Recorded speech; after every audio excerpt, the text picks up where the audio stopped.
Alfred goes too far.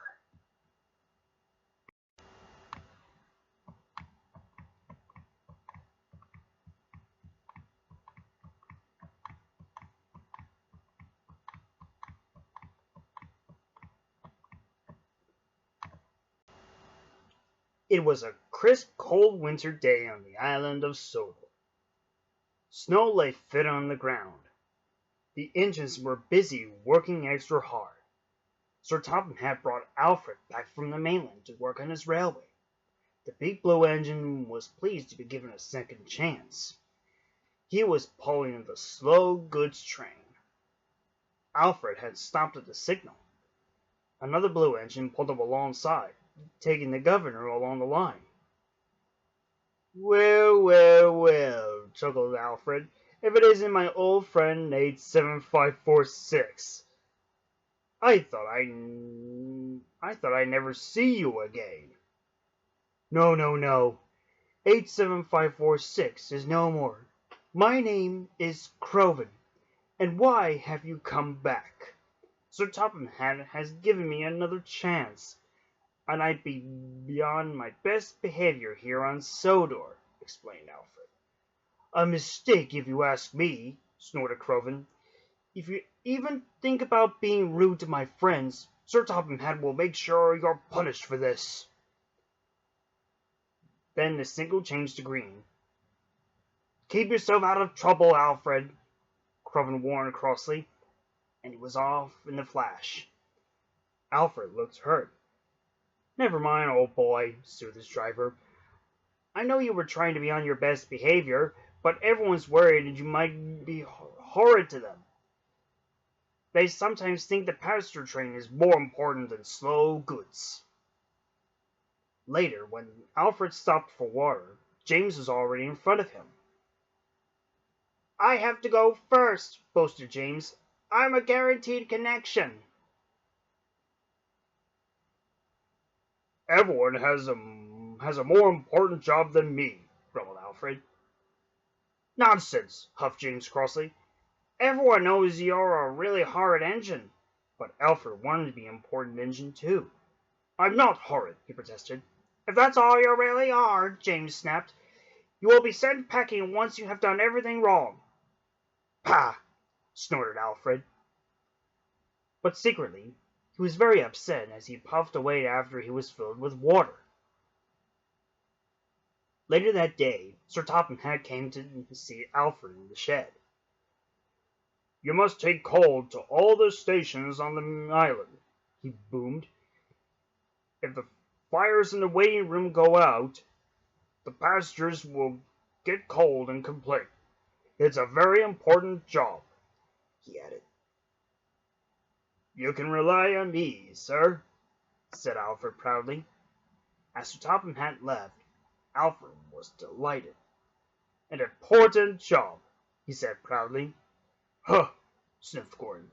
"It's only a lot of coal after all." "Nonsense!" snorted Alfred. "I'm going to keep the passengers warm. What could be more important than that?" And he wheezed over to the water tower. But there was a line at the water tower.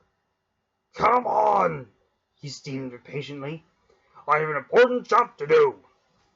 "Wait your turn, bossy boiler," said James. Alfred felt too important to wait, so he didn't. Alfred rushed to Tibet Yards. He met Adam waiting at a junction. Adam was looking bothered. He had too many jobs, and he was feeling puffed out. "Hello, you must be Alfred. I heard all about you. I'm Adam, by the way.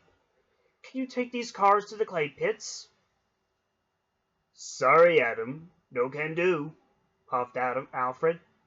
"I've got the most important job on the island." And he chuffed grandly away. Alfred arrived at Tibet Yards. He buffed up to the coal cars and was on his way. Alfred was looking forward to delivering his coal. "Now I'm useful and important," he chuffed grandly. Then there was trouble. Alfred puffed harder and harder. He went faster and faster, and then he began to feel hotter and hotter. "I don't feel well," wailed Alfred, and he had to wait. He had to help. "Your water tanks have run dry," his driver told him. "We'll have to wait for help." Just then, Adam pulled up beside Alfred. "Please push me to the water tower," pleaded Alfred. "I'm sorry," Adam puffed sadly. "You wouldn't take my freight cars to the clay pits, and now I'm running late with my passenger train."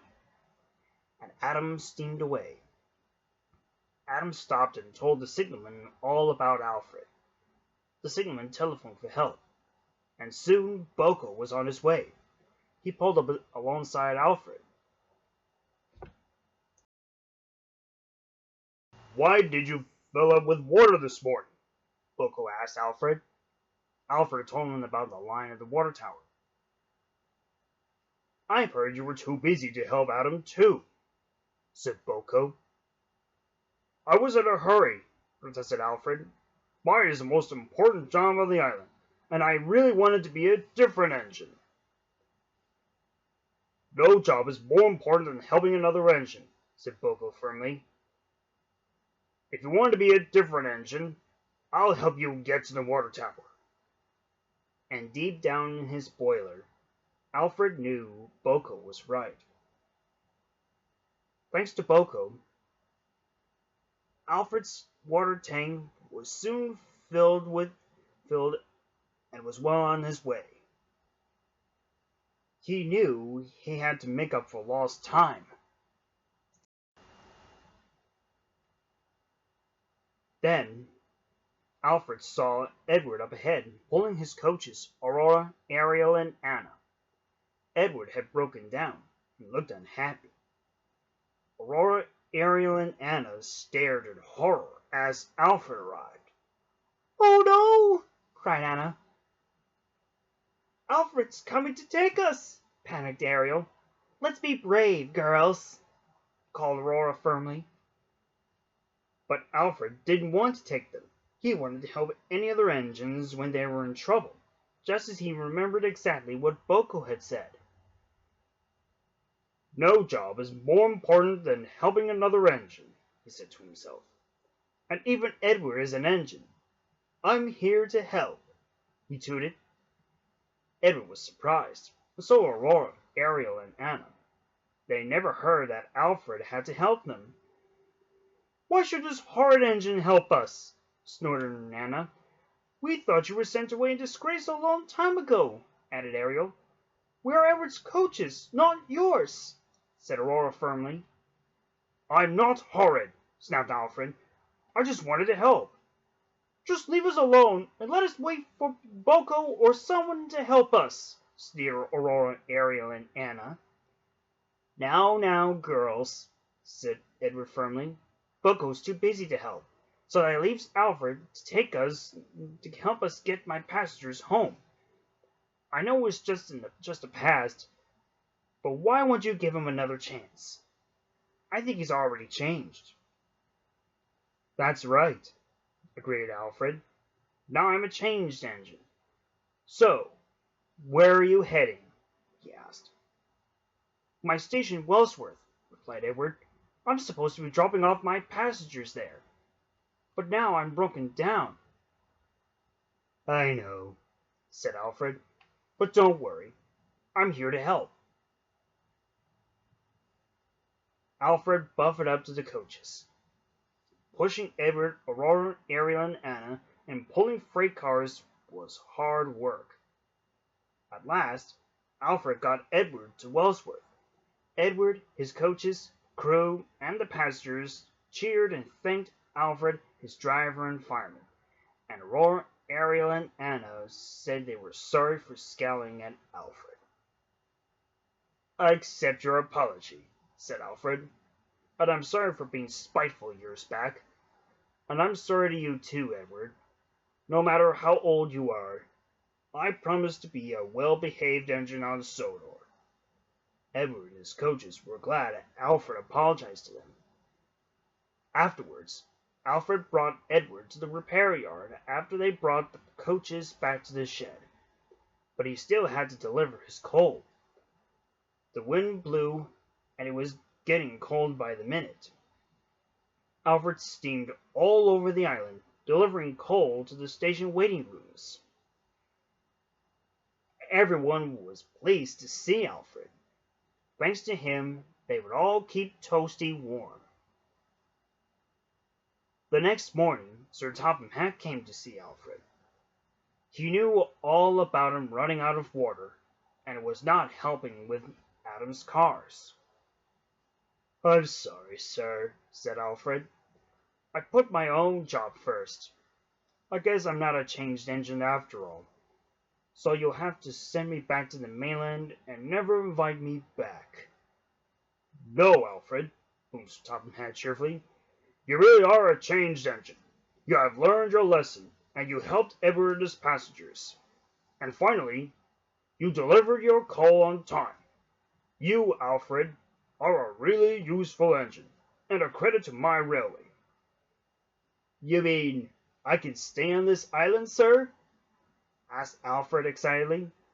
"Indeed you can," replied Sir Topham Hatt. "I shall send you to work on Arthur's branch line, in case he needs help with the assistants." Alfred nearly burst with pride.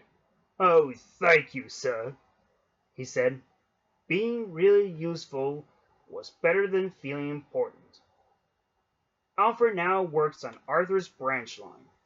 He puffs along the coast to the fishing village and the beach. He was pleased to be working on the Northwestern Railway again. Sometime as the snow melted, he apologized to all the engines for being horrid to them, and the engines apologized as well for not knowing he was given another chance. Alfred likes working on Sodor, except for one thing he never likes is the vans loaded with the smell of fish Arthur collects to and from the fishing village. But that's another story.